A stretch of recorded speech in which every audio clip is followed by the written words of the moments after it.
আমার আজকের আলোচনার টার্গেট মাকামে উলামা। আজকের মাহফিল ইন্তেজাম করেছেন কোনো ক্লাব না, কবরস্থান না, এমনকি মাদ্রাসার ইন্তেজামেও না, মসজিদ কর্তৃপক্ষও না। আজকের মাহফিলটার মুন্তাজিমিন হল নবী ঘোষিত বর্তমান পৃথিবীর সবচেয়ে সেরা মানুষ হযরত উলামায়ে কেরাম। নবীজি বলেন, খায়রুকুম মান তাআল্লামাল কুরআনা ওয়া আল্লামা।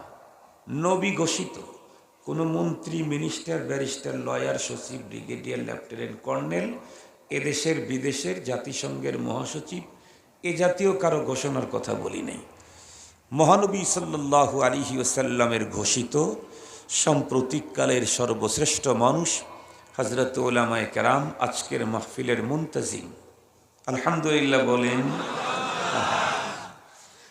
মনে রাখবেন, কোনো ডাক্তারের আপনজন অসুস্থ হয়েছে, ডাক্তারের আপন কেউ অসুস্থ হলে অথবা ডাক্তার নিজেই যদি কারো কাছে চিকিৎসা নিতে যান, তাহলে মনে করবেন যে ইনি প্রকৃত বড় ডাক্তার। কোনো আইনজীবী যদি আইনের কোনো বিষয়ে সমস্যায় পড়েছে, এই জন্য কোনো আইনজীবীর কাছে যান, তাহলে মনে করবেন এর চাইতে বড় আইনজীবী এই এলাকায় আর নাই। কথা কি বুঝাইতে পারছি আপনাদেরকে? কোনো আইনজীবী নিজেই যদি কোনো আইনজীবীর দ্বারস্থ হয়, সে সমস্যায় পড়েছে, তাহলে বুঝবেন উনি অরিজিনালি বড় আইনজীবী। কোনো ডাক্তার যদি কখনো তার আপনজন ছেলে, স্ত্রী, পুত্র, কন্যা এদের চিকিৎসায় যদি অন্য কোনো ডাক্তারের দ্বারস্থ হয়, তাহলে বুঝবেন এই অঞ্চলের উনি প্রকৃত একজন ভালো ডাক্তারদের অন্যতম। উনি একা তা বলি নেই, অন্যতম। মুহতারাম হাজিরিন, হযরত উলামায়ে কেরাম যদি কোনো মাহফিল করেন আর সেইখানে যদি আর একজন আলিমকে দাওয়াত করা হয়, তাহলে বুঝতে হবে ইনি পিওর আলেমদের অন্যতম। আমাদের মাঝে কিছুক্ষণ আগে যিনি বয়ান করেছেন, আমরা যখন ছাত্র ছিলাম, বেতুয়া মাদ্রাসায় পড়েছি, আমি জামিল মাদ্রাসা পড়ি নাই, তখন এই উত্তরবঙ্গের পুরাটায় বাতিলের বিরোধিতায়, বাতিলের মোকাবেলায় বলিষ্ঠ কণ্ঠ দুই তিনটার ভিতরে একটা আমাদের হারুন সাহেব হুজুর, আল্লাহ তাআলা তার সুস্থতার সাথে নেক হায়াতকে বাড়ায় দিন। আমার তো মনে পড়ে কত জায়গায় কত বাতিলের সাথে মোনাজারা মোবাহাসার জন্য যাওয়া হয়েছে। আরও একজন আমাদের উত্তরবঙ্গের বাগ ছিলেন মুফতি ইব্রাহিম সাহেব রহমতুল্লাহি আলাইহি। মুহতারাম হাজিরিন, হুজুর তখন যেই স্পিরিট, যেই স্পৃহা, যেই ব্যথা, যেই দরদ, যেই কাইফিয়তে বয়ান করতেন, আমি বুড়া হয়ে গেলেও আমাদের হুজুর বুড়া হন নাই। একই স্পিড, একই সিস্টেম, একই ডিজাইন, একই শক্তি, একই পদ্ধতি এখনো। তাও তো আমরা শুনেছি মিনিমাম প্রায় 35 বছর আগে। হুজুর তো বললেনই যে 30 বছর আগে এখানে আসতেন হুজুর নিজেই। এখনো হুজুর ভাষা প্রয়োগের ব্যাপারে অতটা মানে একটু কি বলে এটা, কি বলেন, ঘষা মাজা করে উপস্থাপন করেন নাই। হুজুরের ভাষা একটু হলেও কথাগুলা কিন্তু খুব সিরিয়াস। কথা বলেন, ভাষা হয়তো মডিফাই করে আরও একটু নর্মাল ভাষা দিয়ে বলা যেত। এই কারণে আমাদের সমাজের কিছু শিক্ষিত মানুষের মনের মধ্যে কোনো প্রশ্ন আসতে পারে। এই জন্য আমি কথাটা বলে দিচ্ছি যে এটা হলো প্রকৃত দরদির কথা। যার অন্তরে বেশি ব্যথা থাকে, দরদ থাকে, তার মুখের ভাষা অত সাজানো গোছানো বের হয় না। ঠিক বললাম? যাদের ভিতরে দরদ নাই, কৃত্রিম ভালোবাসা দেখায়, তারা অনেক রং সং দিয়ে মডিফাই করে সিস্টেম করে কালার লাগায়। এটা দেখবেন দুনিয়াতে, এটা একটা বাস্তবতা। আমি এটা পড়ে এসে বলি নাই, এটা আমার চোখে দেখা তাজরিবা, এটা আমার জীবনের তাজরিবা।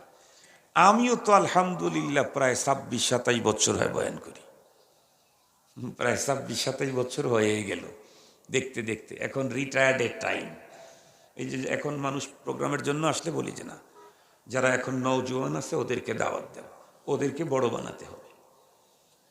স্পষ্ট আজকেও কয়েক গ্রুপ আসতে বাসায়, আমি বলে দিছি না, আমি যেতে পারবো না। যারা এখন নওজোয়ান বের হইতেছে ওদেরকে উপরে উঠাও, আমাদের তো কবরে যাওয়ার টাইম আসতেছে, ওদেরকে বড় বানাতে হবে। তো আল্লাহ তাআলা হুজুরদের ছায়া আমাদের উপরে দীর্ঘায়িত করুক। হুজুর হলেন পাইকারি হোলসেলার, আমরা হইলাম খুচরা দোকানদার। আমরা হুজুরদের কাছ থেকে পুঁজি নিয়ে এসে আপনাদের কাছে সেল দেই।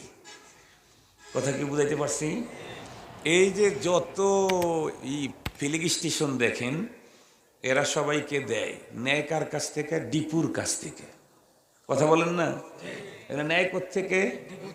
এই যে হুজুর বয়ান করে গেলেন উনি হলে এলএমের ডিপু, আর আমরা হলাম ফিলিং স্টেশন। আমাদের কাছে ট্রাকওয়ালাও পায়, আবার সিএনজি ওয়ালাও পায়, হুন্ডাওয়ালাও পায়। কেউ বোতল নিয়ে আসলে তারও বঞ্চিত করা হয় না, তাকেও দেওয়া হয়।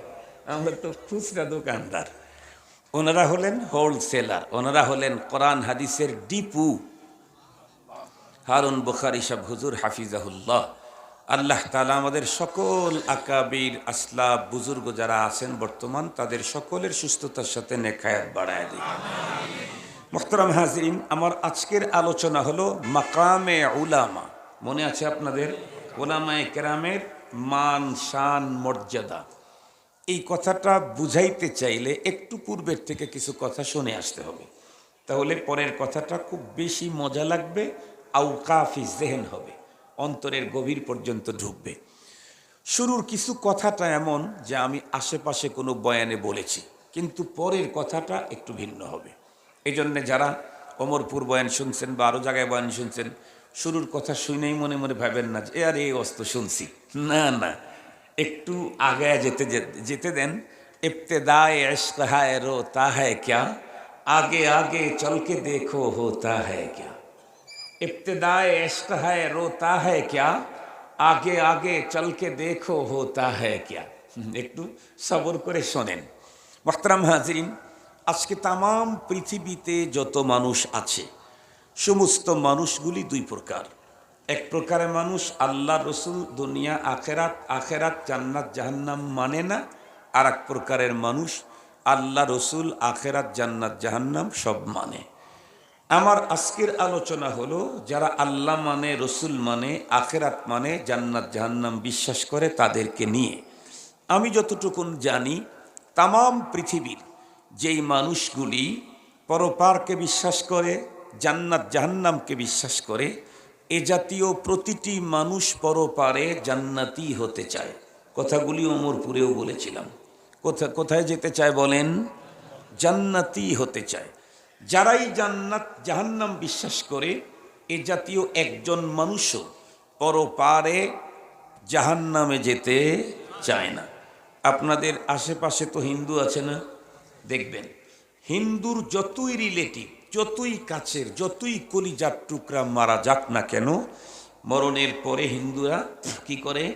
চিতায় নিয়ে পোড়ায় দেয়। কেন? প্রাণাধিক প্রিয় কলিজার টুকরা সন্তান, তাকেও পোড়ায় দেয়।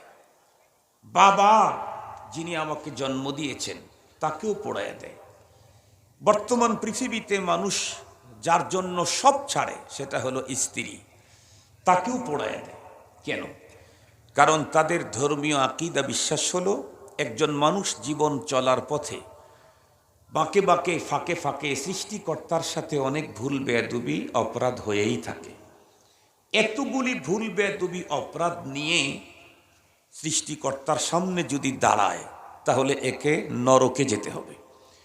এই জন্য এরা যা ভুল বেয়াদবি অপরাধ সৃষ্টিকর্তার সাথে করেছে, এগুলি সলিউশন দেওয়ার জন্য আগুনে পোড়ায় দিয়ে একদম নিট অ্যান্ড ক্লিন করে স্বর্গে পাঠায় দেয়।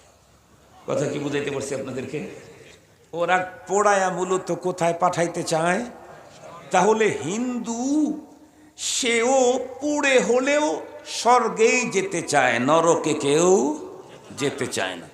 তো পৃথিবীর কোনো মানুষ জান্নাত জাহান্নাম বিশ্বাস করবে, স্বর্গ আর নরক বিশ্বাস করবে, আর পরপারে সে নরকে যেতে চাবে নাই, জাহান্নামী হতে চাবে এমন মানুষ নেই। কিন্তু বলুন, আমরা প্রত্যেকেই জান্নাতি হতে চাই, কিন্তু জান্নাতে যেতে চাইলেই কি আমি পাবো? না, বরং জান্নাতে যেতে চাইলে অবশ্যই আমাকে কিছু নিয়ম নীতি ফর্মুলা পদ্ধতি মানতে হবে। এই পৃথিবীর মানুষগুলি কি করে আল্লাহ পাবে আর আল্লাহ পাকের তৈরি করা চির সুখের জান্নাতে যাবে, এই জন্য আল্লাহ তাআলা দুইটা ধারা পৃথিবীতে চালু রেখেছিলেন। এই দুই বস্তু দিয়ে মানুষ আল্লাহ পাওয়া জান্নাতে যাওয়ার পথ বের করতে পারবে। একটা হলো কিতাবুল্লাহ আর একটা হলো রিজালুল্লাহ। বলেন, একটা হলো কিতাবুল্লাহ আর একটা হলো রিজালুল্লাহ।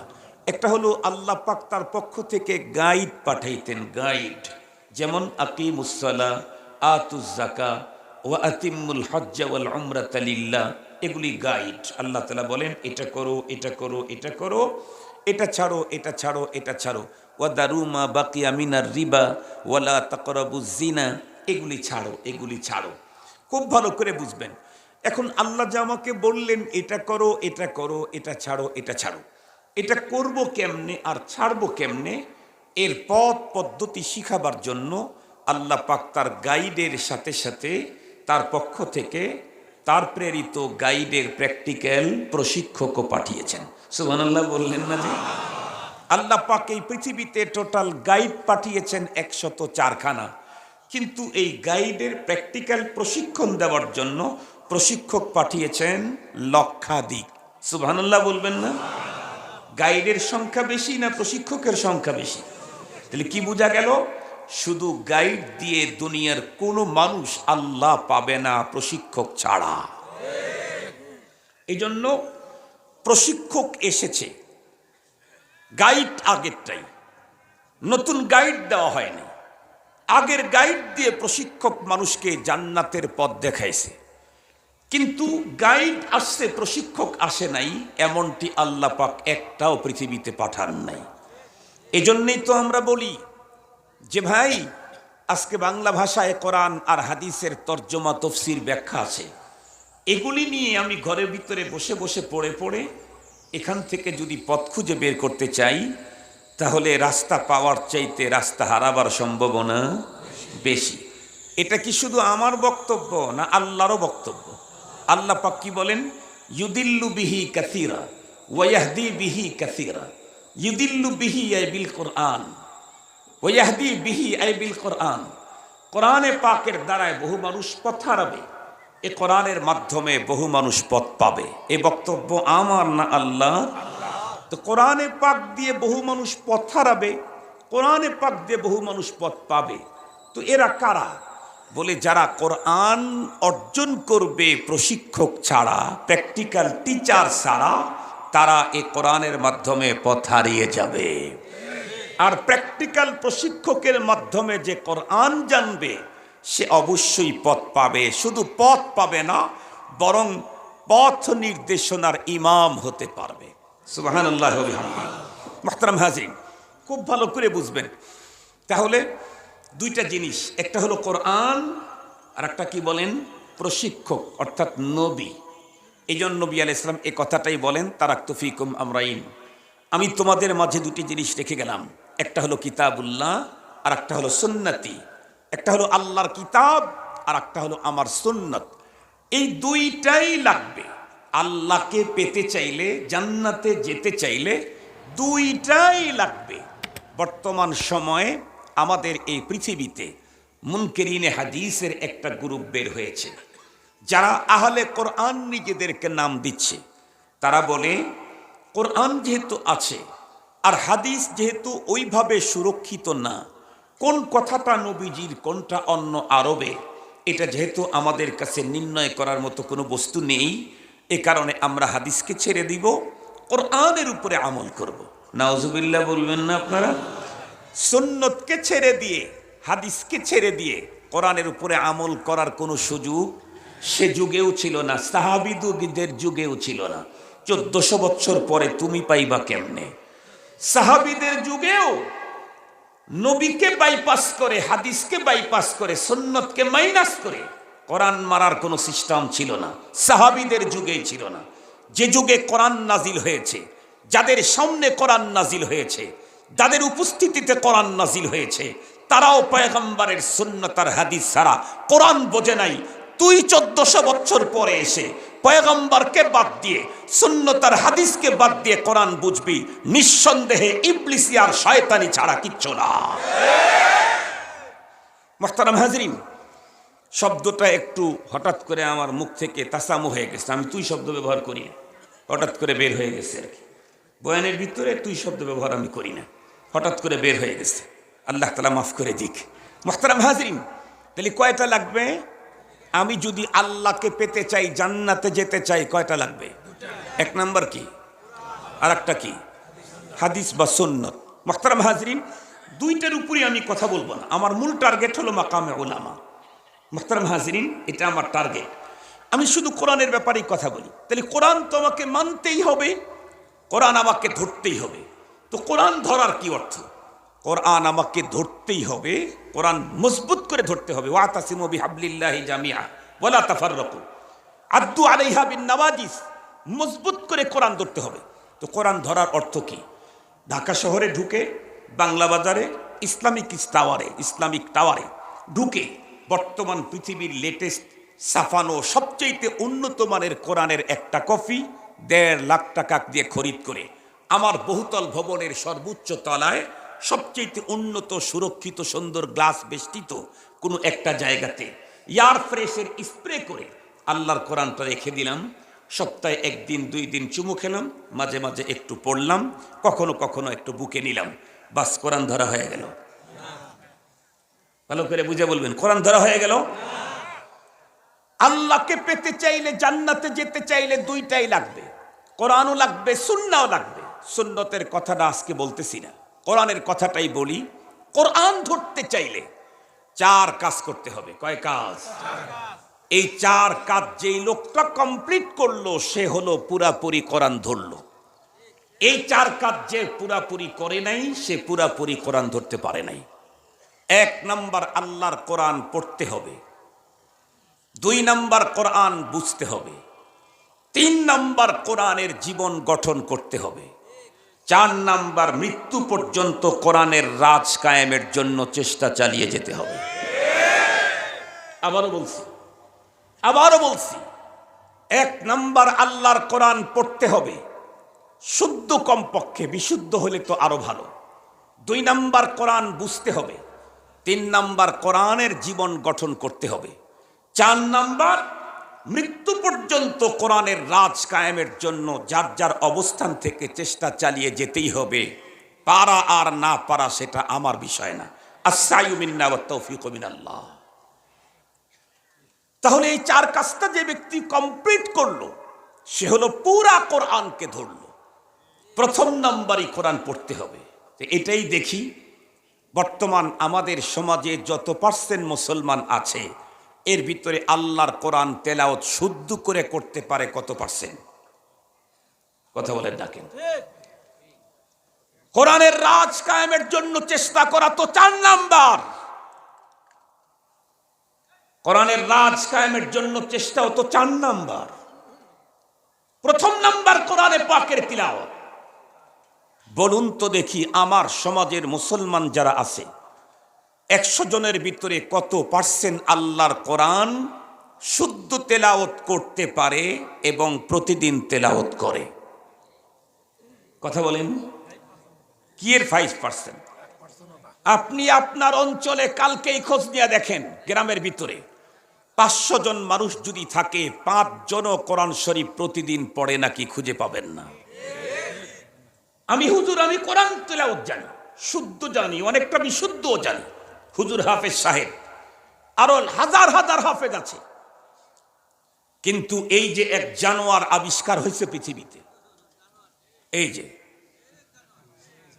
এই জানোয়ারটা আবিষ্কার হওয়ার পর থেকে হাফেজরা কোরআন তেলাওয়াত ভুলে গেছে।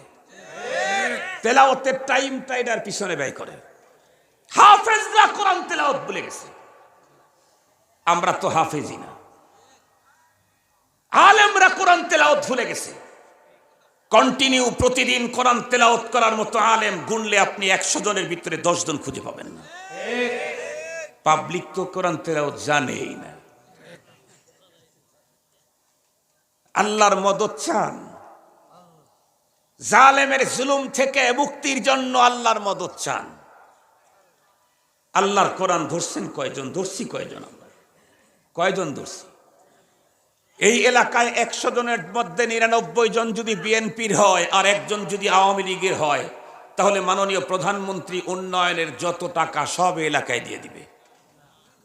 কথা বলেন না কেন?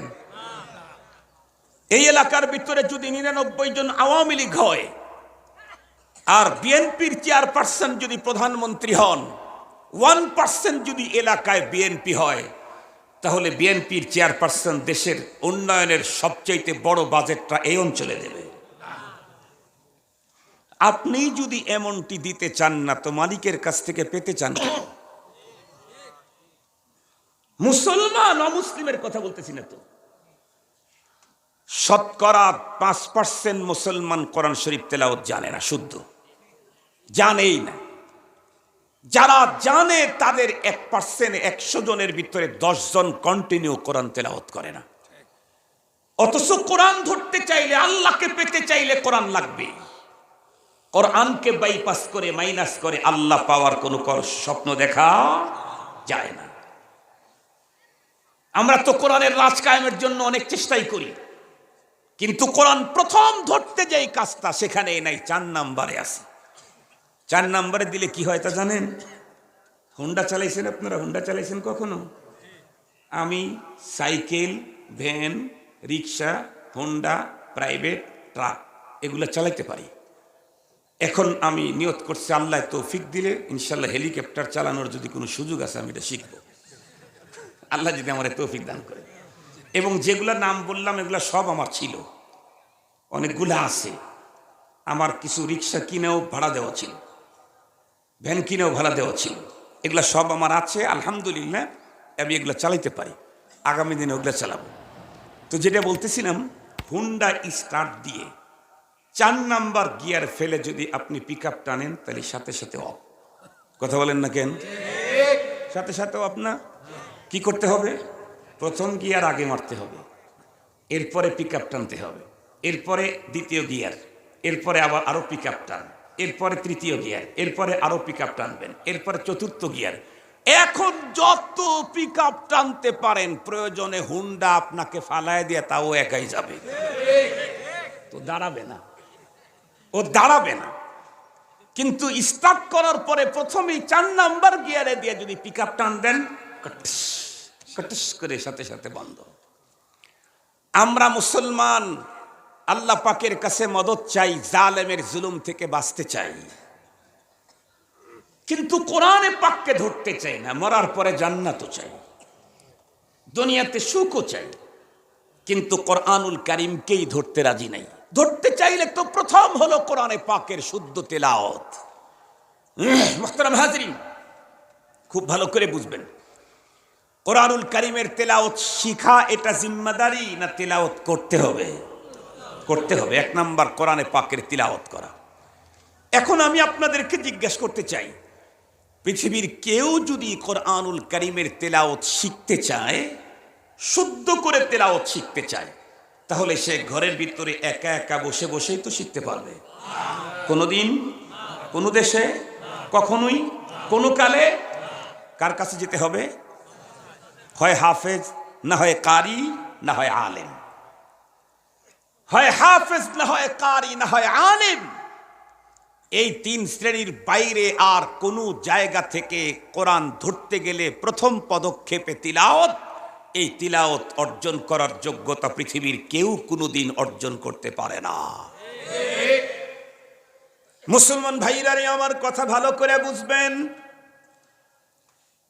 তাহলে কোরআনুল কারীমের তেলাওয়াতটা যদি পৃথিবীর কোনো মানুষ অর্জন করতে যায়, তাহলে তার জন্য আলেম, হাফেজ, কারি ছাড়া বিকল্প কোনো পথ নাই।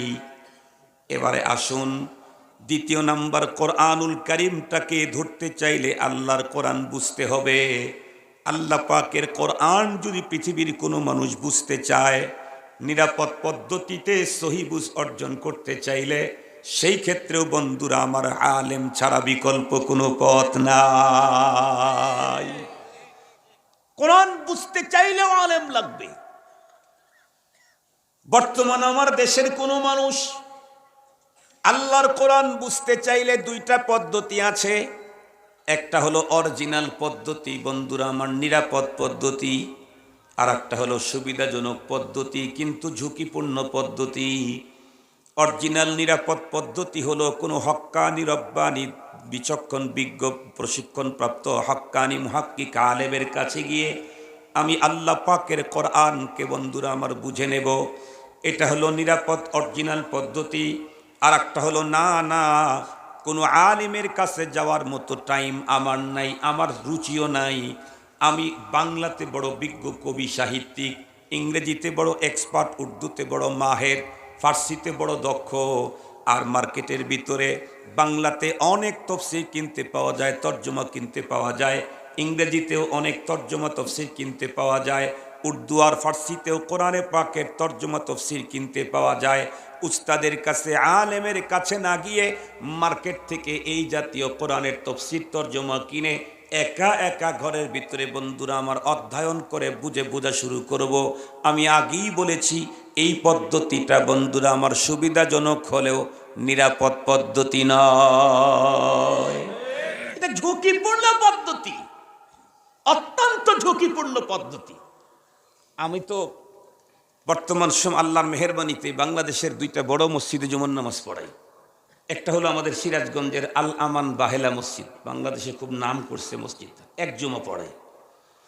আর হলো 3 জুমা পড়াই ঢাকাতে বনশ্রী রামপুরা সেন্ট্রাল মসজিদ।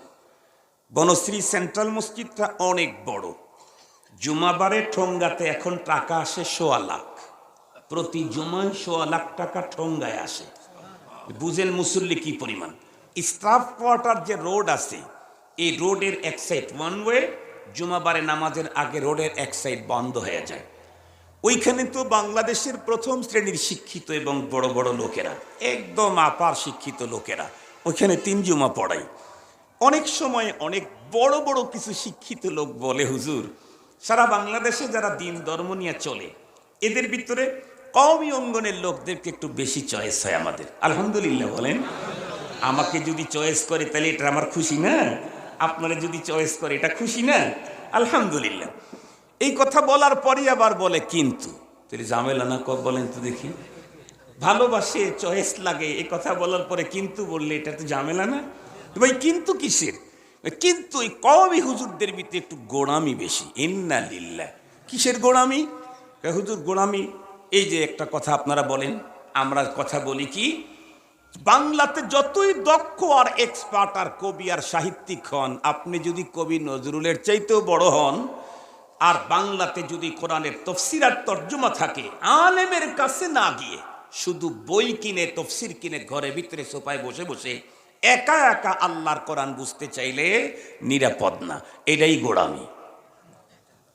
আমি তখন তাদেরকে বললাম, আচ্ছা ঠিক আছে, তাহলে আমারটা গোড়ামি? বলে হ্যাঁ। আমারটা যদি গোড়ামি হয় তাহলে আপনাদেরটা আরো বড় গোড়ামি। কি?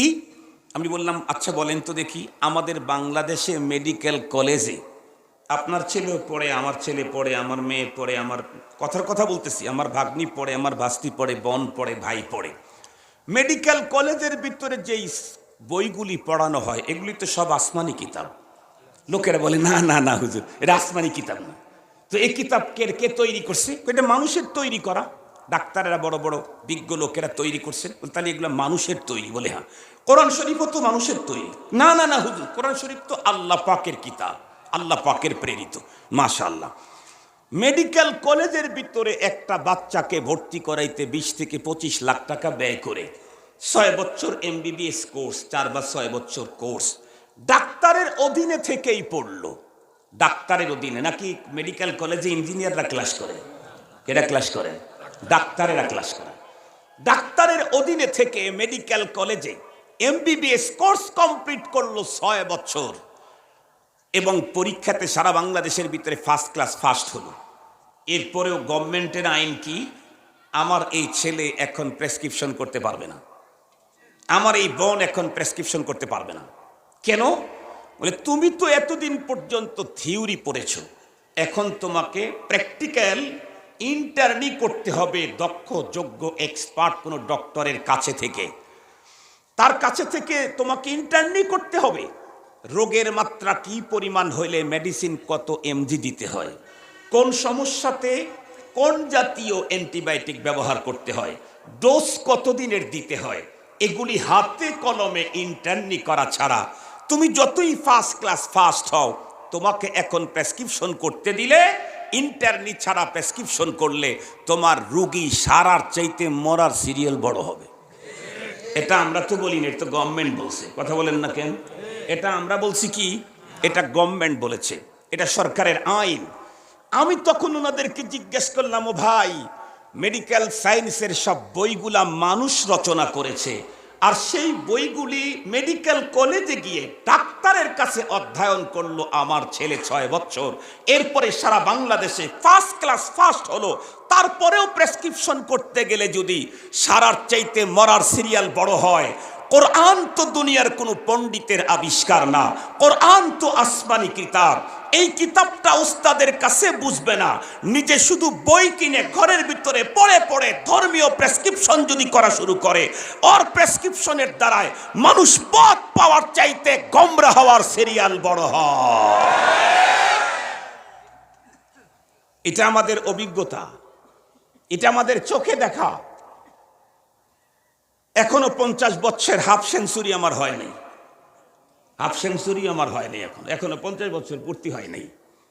এই জীবনেই যা দেখলাম, যারা উস্তাদের কাছে গিয়ে অরিজিনাল পদ্ধতিতে আল্লাহ পাকের পক্ষ থেকে প্রেরিত গাইড, এটা শিখতে চাইলে প্র্যাকটিক্যাল প্রশিক্ষকের মাধ্যমে শিখতে হবে।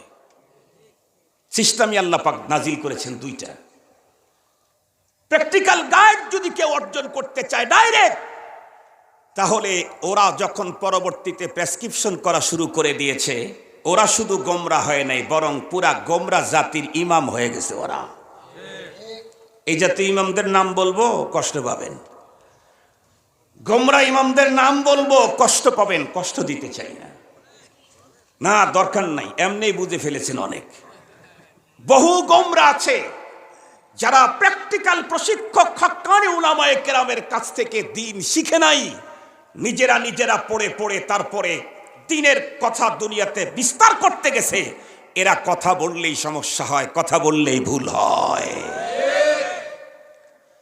তাহলে এ পর্যন্ত আলোচনায় কি বুঝলেন? আল্লাহকে পেতে চাইলে, জান্নাতে যেতে চাইলে 2টা জিনিস লাগবেই, একটা হলো কোরআন আর একটা হলো সুন্নাহ। এই 2টার কোনো একটাও আমি অর্জন করতে চাইলে আলেম ছাড়া হবে না। কোরআনে পাকের তিলাওয়াত আলেম ছাড়া হবে না, কোরআনে পাকের শুদ্ধ বুঝতে চাওয়া আলেম ছাড়া হবে না। তাহলে অবস্থা কি হলো? আল্লাহ পাককে পেতে চাইলে, জান্নাতে যেতে চাইলে এই যুগে আলেম ছাড়া সম্ভব না। কিন্তু এখন তো চলতেছে সূক্ষ্ম ষড়যন্ত্র সাধারণ মুসলমানদেরকে আলেমের থেকে দূরে সরাবার জন্য। হাজার ষড়যন্ত্র, আলেমদের চরিত্রের উপরে কালি, আলেমদের ক্যারেক্টারের উপরে কালি, তাদের ক্যারিয়ার নষ্ট করার হাজারো ষড়যন্ত্র চলতেছে।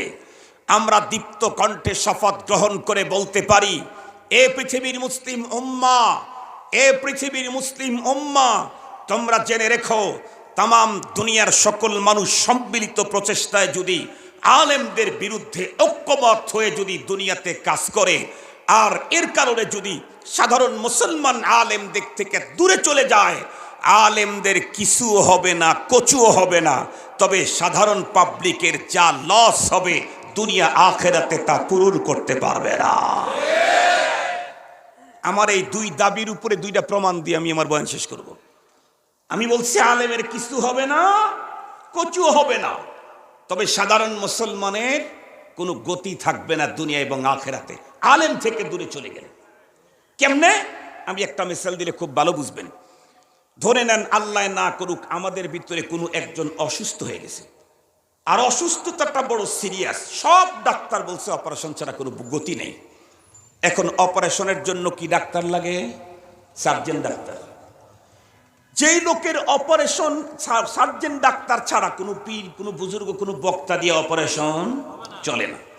প্রধানমন্ত্রীকে দিয়ে অপারেশন চলবে না, প্রধান বিচারপতিকে দেওয়া হবে না, সেনা প্রধানকে দেওয়া হবে না, পুলিশ প্রধানকে দেওয়া হবে না। কি লাগবে? ডাক্তারই লাগবে। ডাক্তার, ডাক্তার প্রধান পীর দেওয়া হবে না। কিন্তু যেই লোকের এই রোগ হয়েছে সেই লোকের সমস্যা হলো এই ডাক্তার দেখলেই তার চোখে রক্ত ওঠে, ডাক্তার দেখলেই তার কলজা কামড়ায়, ডাক্তার দেখলেই তার মাথা হেট হয়ে যায়, ডাক্তার দেখলেই তার মেজাজ নিয়ন্ত্রণের বাইরে চলে যায়, ডাক্তার দেখলেই তার ঘৃণা পায়। বলেন তো দেখি, তাহলে এই পেশেন্টের ঠিকানা তার ফুলো সজ্জা না বাবার দাদার পাশে কবরস্থানে? আর একটু জোরে বলেন, বুঝাই বলেন। ফুলে সজ্জায় না কবরস্থান? কেন? কারণ এর তো বাঁচতে চাইলে, সুস্থ হতে চাইলে অপারেশন লাজেম। আর অপারেশন তো ডাক্তার ছাড়া হবে না। পীর সাহেব, বুজুর্গ আর কুতুব আর ওলি আবদাল, মোহতামিম আর শাইখুল হাদিস আর শাইখুত তাফসীর আর খতিবে জামান, এগুলি দিয়ে হবে না। লাগবে হলো ডাক্তার। ডাক্তার দেখলেই তার ঘৃণা পায়, ডাক্তার দেখলেই তার রাগ হয়। তাহলে এই লোকটার ঠিকানা যেমন কবরস্থান, আল্লাহ পেতে চাইলে কোরআন লাগবেই লাগবে। কোরআন ধরতে গেলেই প্রথম তেলাওয়াত লাগবে, এরপরে কোরআন বুঝতে হবে। তেলাওয়াতটা শিখতে চাইলেও আলেম ছাড়া হয় না, বুঝতে চাইলেও আলেম ছাড়া হয় না। তাহলে আলেম ছাড়া কোরআন ধরা যায় না, কোরআন ধরা ছাড়া আল্লাহ যাওয়া যায় না, জান্নাত পাওয়া যায় না। কিন্তু যদি কারো অবস্থা এমন হয়, আলেম দেখলেই ওর মেজাজ গরম হয়, আলেম দেখলেই ওর চোখে রক্ত ওঠে, আলেম দেখলেই ওর ঘৃণা পায়, তাহলে এই জাতীয় মুসলমানের ঠিকানা কোথায়? এই জন্যে বলেছি, আলেম থেকে পৃথক করার ষড়যন্ত্র, এই ষড়যন্ত্রের কবলে পড়ে সাধারণ মুসলমান যদি আলেম থেকে দূরে চলে যায়, ঘৃণা করে, তাহলে সাধারণ মুসলমানের এমন ক্ষতি হবে যা দুনিয়া আখেরাতে পোষাইতে পারবে না। তবে আলেমের কিছু হবে না, কসু হবে না। কয়টা বলছি কথা? আলেমের কিছু হবে না, কচু হবে না। কেন? একটা মিসাল দেই। আমার বাড়ি আর আপনাদের বাড়ি বেশি দূরে না, আমার আসতে লাগছে মাত্র 50 মিনিট। এই তো রায়গঞ্জ, চান্দাইকোনা, তারাস, এটা আমার নির্বাচনী এলাকা। এই এলাকাতে এক সময় একজন এমপি ছিলেন, বর্তমান সরকারি দলেরই, ইসহাক হোসেন তালুকদার। শেষ বয়সে অনেক বড় দাড়ি রাখছেন এবং 7 নম্বর হুজুর রহমাতুল্লাহ আলাইহির কাছে বাইয়াত হয়েছেন। জামিল মাদ্রাসায় যতদিন বেঁচে ছিল ততদিন এতেকাফ করেছে, শেষ বয়সে তওবা করে। হুজুরের হাতে বাইয়াত হওয়ার পরেই এই লোকটা নির্বাচনে জিতেছে। তার আগে 4 বার 5 বার নির্বাচন করে জিততে পারে নাই এই লোকটা। লম্বা অনেক কথা আছে, আমি এগুলি বলতে চাই না।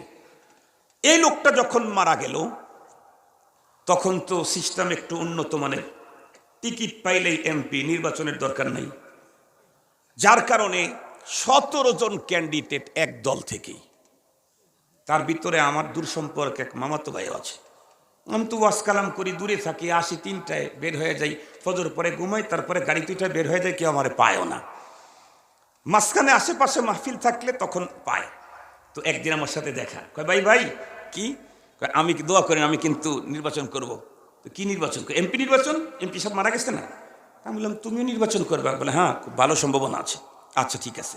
আর একজন কেন্দ্রীয় লিডার আছে, সেও একদিন ফোন দিয়ে বলতেছে, ভাই দোস্ত আমি কিন্তু নির্বাচন করবো, আপনি দোয়া করলেই কাজ হয়ে যাবে। আমি দোয়া করলেই যদি কাজ হয় তাহলে একটু চিন্তা ভাবনা করে দোয়া করা লাগবে, এত দামি দোয়া। নর্মাল হালকা কিছু হইলে ঠাস করে দিয়ে দেওয়া যায়, দামি জিনিস তো দিতে একটু ফিকির করা লাগে না? ঠিক আছে, আমি একটা চিন্তা ভাবনা করতেছি। আরও কিছু আছে যারা দোয়া কালাম চাইছে, ছোটবেলায় একসঙ্গে চলাফেরা হয়েছে, এখন তারা একদিকে আমরা একদিকে, তো আত্মীয়তার কারণে অথবা ছোটবেলায় পড়ালেখার কারণে চাইছে। কিছুদিন পরে এলাকায় এসে দেখি আমার ওই মামাতো ভাইয়ের শোডাউন। আল্লাহ, হুন্ডার যে বহর, ওর হুন্ডার বহরের উত্তাপে জমিনের ধুলার জমিনে নাই, সব আসমান উঠে যাচ্ছে, এত লম্বা বহর। আমি চিন্তা করলাম ওই মনে হয় নমিনেশন পাবে। কিছুদিন পরে নির্বাচনের আগেই আমার আব্বা ইন্তেকাল করলেন। আমার আব্বা বেতুয়া মাদ্রাসার বাণী, রোহা মাদ্রাসার বাণী, মুহতামিম, মুস্তাজাবুদ দাওয়াত, আল্লাহর ওলি ছিলেন। সঙ্গত কারণে এলাকার সকল যারা রাজনৈতিক নেতা তারাও আসছে, সাবেক এমপি সাহেব আসছে, বর্তমানটা তো মারাই গেছে, নতুন যিনি টিকিট পাইছেন উনিও আসছে। তো আমি মাদ্রাসায় গেছি, আমাকে মাদ্রাসার নায়েবে মোহতাম সাহেব বলতেছে যে খতিব সাহেব, হুজুরের জানাজার আগে শুধু একজন লোককে কথা বলতে দিতে হবে। কে?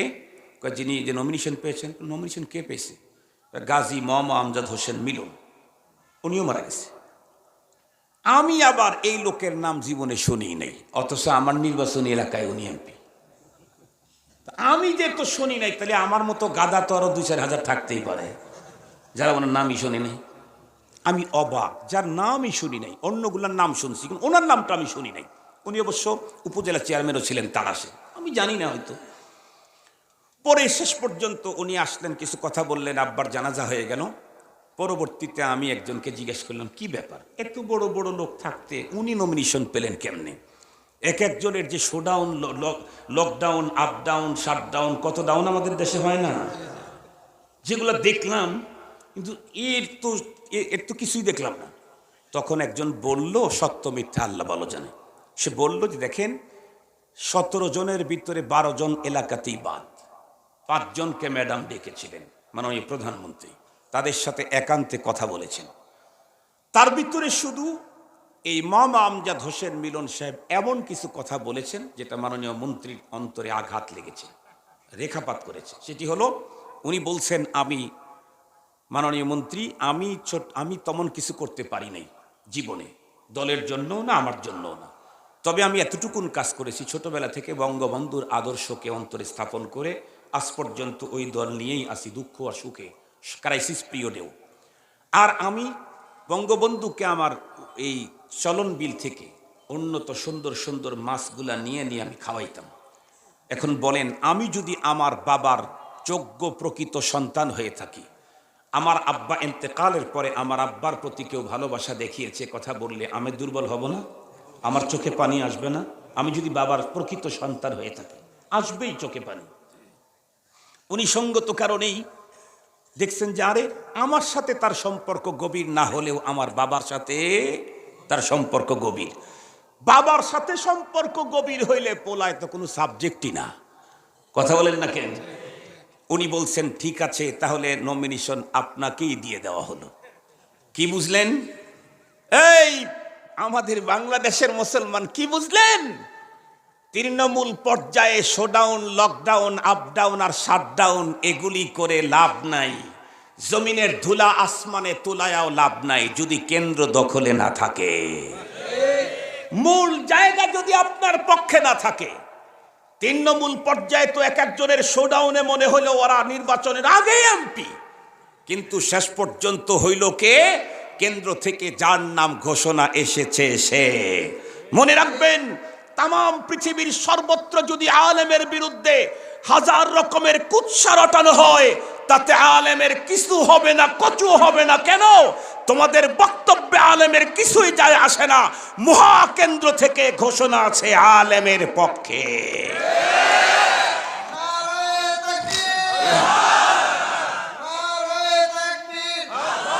মহাকেন্দ্র থেকে ঘোষণা আসে কার পক্ষে? কোথায় আছে? আমি খুতবার পরে যে আয়াত তেলাওয়াত করেছি, এই আয়াতের তরজমা শুনলেই বুঝবেন কোথায় ঘোষণা আছে। আল্লাহ তাআলা বলেন, ইয়ারফাইল্লাহুল্লাযীনা আমানু মিনকুম ওয়াল্লাযীনা উতুল ইলমা দারাজাত। আল্লাহু আকবার। এই পৃথিবীতে যত মানুষ তোমরা দেখো, এর ভিতরে সবচেয়ে দামি মানুষ তোমাদের ভিতরে আমার নিকটে কারা? আল্লাযীনা আমানু মিনকুম, যারা আমি মহান মালিককে সমর্থন করো, সাপোর্ট করো, ঈমান আনো, মুমিন তোমরা যারা, তারা পৃথিবীর সব মানুষের চাইতে দামি। ওই মানুষগুলি যদি সুন্দর হয়, উঁচা লম্বা হয়, তথ্য প্রযুক্তি আর টেকনোলজির অধিকারীও হয়, আর ইমানদার কিচ্ছু জানে না, কালো, দেখতে খারাপ, বেটে, আল্লাহ পাক বলেন তারপরেও আমার কাছে ইমানদারের মর্যাদাই বেশি। সাথে সাথে আবার বললেন, এই ইমানদার, জেনে রেখো তোমাদের ভিতরে কিন্তু আবার আমার কিছু ভিআইপিও আছে। সুবহানাল্লাহ বললেন না যে তোমাদের ভিতরে আমার কিছু কি আছে? ভিআইপিও আছে। ভিআইপি কারা? আল্লাহ বলেন, ওয়াল্লাযীনা উতুল ইলম, যাদের সিনাকে আমি চয়েস করেছি, যাদের সিনাকে আমি চয়েস করেছি। শব্দগুলি মনে রাখবেন, পৃথিবীতে ডিসি, ওসি, এসপি, নেতা, এমপি, মন্ত্রী সবকিছু ঘুষ দিয়া হওয়া যায়। আজ পর্যন্ত পৃথিবীতে একজন মানুষও ঘুষ দিয়া আলেম হতে পারে নাই, হাফেজ হতে পারে নাই। এটা ঘুষ দিয়া কেউ করতে পারে না, এটা হওয়ার কোনো সিস্টেম নাই। এটা করেন কে? আর জোরে বলেন, কে করেন?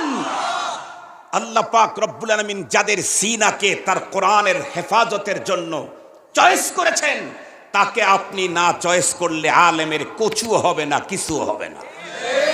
রব চয়েস করেছেন ওনার সিনাকে তার কোরআন হেফাজতের জন্য, রব চয়েস করেছেন ওনার সিনাকে তার রাসূলের হাদিসের হেফাজতের জন্য। আপনি চয়েস না করলে কিছু হবে না, কচুও হবে না আলেমদের। মুহতারাম হাজরিন, এতটুক তো বুঝলেন যে আলেম আল্লাহ পাকের কাছে ভিআইপি, এটা তো বুঝলেন, কোরআন শরীফের ভিতরেই তো আছে। মুহতারাম হাজরিন, এখন ভিআইপি হওয়ার তর্জমা কি? ভিআইপি হওয়ার আমার কাছে 4টা তর্জমা আছে। 4টা বলার টাইম নাই, একটা তর্জমা শুধু বলবো। এটা বুঝলেই আলহামদুলিল্লাহ, 3টা বুঝা লাগবে না। ভিআইপি হওয়ার 4 তর্জমার একটা হলো, দেখবেন 2টা বলি। ভিআইপি হওয়ার তর্জমা হলো, মনে করেন আপনার একটা জমি নিয়ে ভবি অফিসে 9 বছর হয় ঘুরতেছেন, কিন্তু খারিজ হইতেছে না। হঠাৎ করে গত বছর অটো পদ্ধতিতে আপনার চাস্তু ভাই এমপি হয়ে গেছে, কথার কথা বলতেছি। আর চাস্তু ভাইয়ের সাথে আপনার সম্পর্ক ভালো আছে। চাস্তু ভাই এখন এমপি হওয়ার পরে নরমাল না ভিআইপি? আরো জোরে বলেন। আজকে যদি আপনি ভূমি অফিসে যান আর ভিআইপি দিয়ে একটা ফোন লাগাই দেন, এখনো কি 9 বছর লাগবে না 9 মিনিটেই কাজ হবে? কথা বলেন, কথা বলেন। 9 বছর লাগবে না 9 মিনিট? আল্লাহর পয়গম্বর বলেন, ইয়াশফাউ ইয়াউমাল কিয়ামাতি আল আমবিয়া ওয়াল উলামা সুম্মা শুহাদা। কিয়ামতের মাঠে বহু মানুষ তাদের অপরাধের কারণে জান্নাতে যাইতে পারবে না, কারণ তাদের প্রবলেম, নেকির বড় সংকট আছে, অপরাধ আছে, দোষী এবং দাগী হাজার হাজার বছর ধরে দাঁড়িয়ে আছে, তখন কোনো কাজ হচ্ছে না। এমন মুহূর্তে যদি ওই লোকের পক্ষে কোনো আলেম, আল্লাহর নিকটে ভিআইপি নবী এবং আলেম এবং শহীদ, এদের কোনো একজনও যদি আগায়া গিয়া বলে, আল্লাহ এই লোকটার জন্য আমি আপনার কাছে আবেদন করলাম, আল্লাহর রাসূল বলেন এই আবেদন দেওয়ার সঙ্গে সঙ্গে লোকটার 1000 বছরের কাজ 1 সেকেন্ডেই হয়ে যাবে। এ হলো ভিআইপি হওয়ার এক তর্জমা। আজকে যেমন এমপি আর মন্ত্রীর ফোনে অনেক কাজ হয়, ময়দানে মাহশরে নবী এবং নায়েবে নবীদের ফোনে সুপারিশে অনেক কাজ হবে। এ হলো ভিআইপি হওয়ার এক তর্জমা। ভিআইপি হওয়ার আর একটা তর্জমা, যেটা মূল তর্জমা, এটা আপনাদেরকে শোনান দরকার। সেটা হলো, ভিআইপি হওয়ার আর একটা তর্জমা হলো, দেখেন এই অঞ্চলে সরকার সমর্থক বা সরকার দলের লোক অনেক আছে, আবার 2-1 আছে সরকারের নিকটে ভিআইপি। সরকার দলীয় লোককে যদি কেউ কখনো আক্রমণ করে, আর এটা যদি উনি গিয়ে থানায় অভিযোগ করে, তাহলে থানা সাথে সাথে গ্রহণ করবে এবং তার আক্রমণ যারা করছে তাদের বিরুদ্ধে ব্যবস্থা নেবে। কিন্তু ভিআইপি, সরকারের কাছে যারা ভিআইপি, যেমন টিওনো, সরকারের কাছে কি ভিআইপি, সরকার টিওনোকেই যদি কেউ আক্রমণ করে, তাহলে বলুন তো দেখি, যারা আক্রমণ করেছে তাদেরকে শায়েস্তা করার জন্য, তাদেরকে অ্যাকশন নেওয়ার জন্য এই টিওনোকে কি থানায় যেতে হয়, না থানায় টিওনোর কাছে আসে? কেসটা কি টিওনোকে করতে হয়, না সরকার নিজেই বাদী হয়? সরকার বাদী কেস হয়। আপনারা তো দেখেছেন কিছুদিন আগে আমাদের উত্তরবঙ্গের দিনাজপুরের ঘোড়াঘাট ইউনিয়নের টিওনো মহিলা ছিল, এর উপরে সন্ত্রাসীরা আক্রমণ করলো। উনি তো বাঁচে না মরে, চিকিৎসা দিয়ে দিয়ে শেষ পর্যন্ত কপ্টারে করে ওনাকে ঢাকায় নেওয়া হলো। ওনাকে তো ঢাকায় নেওয়া হয়েছে, উনি তো কি বলেন থানায় যান নাই, উনি তো থানায় গিয়ে কমপ্লেন করেন নাই। ওনার কমপ্লেন করা দরকার নাই। কেন? কারণ উনি হলেন ভিআইপি। উনি যদি আক্রান্ত হন, সরকার তাকে ভিআইপি ঘোষণা করেছে, আক্রান্ত হলে তার ব্যবস্থা নেওয়া সরকারের নৈতিক দায়িত্ব। এই জন্য সরকার নিজেই বাদী হয়ে মামলা করেছে। মুহতারাম হাজরিন, উলামায়ে কেরাম কার নিকটে ভিআইপি? আর একটু জোরে বলেন, উলামায়ে কেরাম কার নিকটে ভিআইপি? সত্যি যদি আমি আলেমের খাতায় নাম লেখায় দিতে পারি, আর আমি যদি কোথাও আক্রান্ত হই, আমাকে অ্যাকশনে যেতে হবে না, যিনি আমাকে ভিআইপি ঘোষণা দিয়েছেন অ্যাকশন তার পক্ষ থেকেই আসবে। নিশ্চিত নিশ্চিত নিশ্চিত, আমি মিয়া নিশ্চিত, 100% নিশ্চিত। যদি সত্যিই আমি আলেমের খাতায় নাম লেখা দিতে পারি, মালিকের কাছে ভিআইপি হতে পারি, আমাকে যে আক্রমণ করবে অ্যাকশনের জন্য আমাকে যেতে হবে না, আমাকে যিনি ভিআইপি ঘোষণা করেছেন তার পক্ষ থেকেই অ্যাকশন আসবে। মুহতারাম হাজরিন, তবে সিস্টেম আছে। ছোটরা ঘন ঘন আক্রমণ করে, বড়দের আক্রমণ দেরিতে হয়, তবে ভয়াবহ হয়। ঠিক বললাম আমি? ঠিক বললাম? বিশ্বাস যদি না হয় তাহলে আর একটা মেসাল দেই। আমি ঘড়ি দেখতেছি, আর 1 মিনিট আছে। 1 মিনিটে তো মেসালটা হবে না, তাহলে আর 2 মিনিট চাই নি। আমাদের দেশে পুকুর থেকে, খাল থেকে, বিল থেকে মাছ ধরে একটা মাছরাঙ্গা, এও কিন্তু মাছ ধরে। দেখছেন ওকে সিস্টেম? ও ইসের পানির উপরে এরকম করতে থাকে, করে ঠাসঠুস করে মারে, খুব মারে, সব সময় যায় পায় না। ও আস্তে আস্তেই মাছ আত্মগোপন করে ফেলে। কখনো কখনো পায়, তো মাছ ধরে কি দিয়ে? ঠোঁট দিয়ে। ঠোঁটের থেকে 2-4টা পড়েও যায়। আর একটা পাখি মাছ ধরে, তার নাম চিল। দেখছেন না আপনারা? ও কিন্তু পাখা এরকম এরকম করে না, পাখা টান করে দিয়ে শুধু এরকম করে, আর সিসি ক্যামেরার মতো খালি এরকম ক্যামেরা ঘুরাইতে থাকে। দেখছেন না আপনারা? ক্যামেরার মতো ক্যামেরা ঘুরাইতে থাকে না? ও যখন চলতে থাকে সমুদ্রের আর নদীর মাছগুলি তখন ভাবতে থাকে উপরে মনে হয় কেউ আছে, ওটা কি দেখা যায়। তো টেস্ট করার জন্য প্রথমে একটু লেজটা বাড়ি দেয়, পানির উপরে লেজ বাড়ি দেয়। ওই চিল কিছু বলে না, ও বড় তো, ও ঘন ঘন মারামারি করে না, ও একটু বড়, তো চুপ করে থাকে।